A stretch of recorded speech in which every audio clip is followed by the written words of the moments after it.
Good morning, everyone. I want to come to you today and kind of give you an update on the weather and where we've been the last several days and what could be coming in the next several days. I'd like to first start off with saying special thanks to our streets department. The guys have been working very hard and have been out there making sure the streets are done.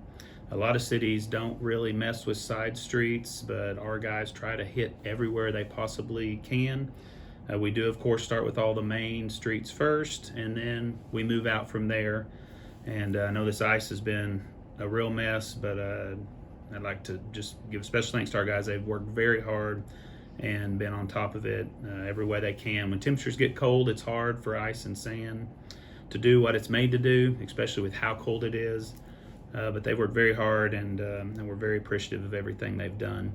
Now, moving on, we just received the latest update from the National Weather Service, and it's looking more and more likely that we could receive some significant snow possibilities between Sunday and Monday.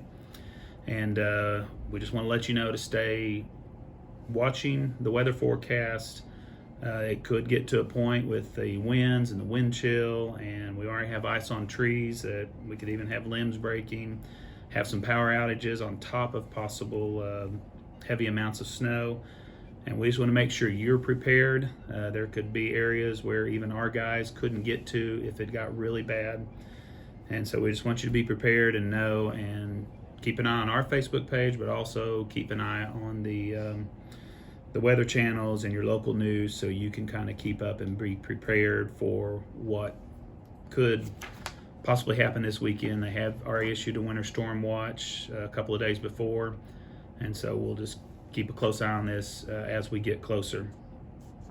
We also want you to make sure, with the cold temps that have already been in place for several days and are still going to be in place for several days, make sure you know about your neighbors, especially if you have elderly neighbors. Of course, the normal thing with pets and that type of stuff, make sure they have food and water kept inside when possible. Wind chills could be at also very severe levels in the double-digit minuses over the next several days. So just be very cautious.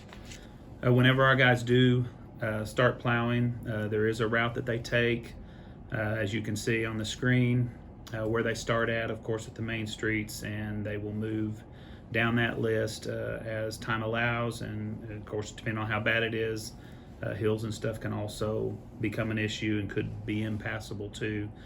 So check the list out. You'll kind of know how they're moving. We will have every single truck and plow we have out, and every single person that we have available working those shifts to make sure we keep stuff as safe for you as possible. When street plows get out, if you're parked on the road, your car's probably going to be covered with snow or trapped in, and there's nothing we can do about that if you leave your car on the street. Our guys aren't going to come back and shovel you out. That's going to be your responsibility. So if at all possible, please make sure you keep your vehicles off the street and give our guys the chance to be able to get their job done the best that they possibly can. Again, keep updated as much as you can. Keep an eye on our Facebook page, and especially on the local weather channels and the news channels. You guys have a safe weekend. Thanks.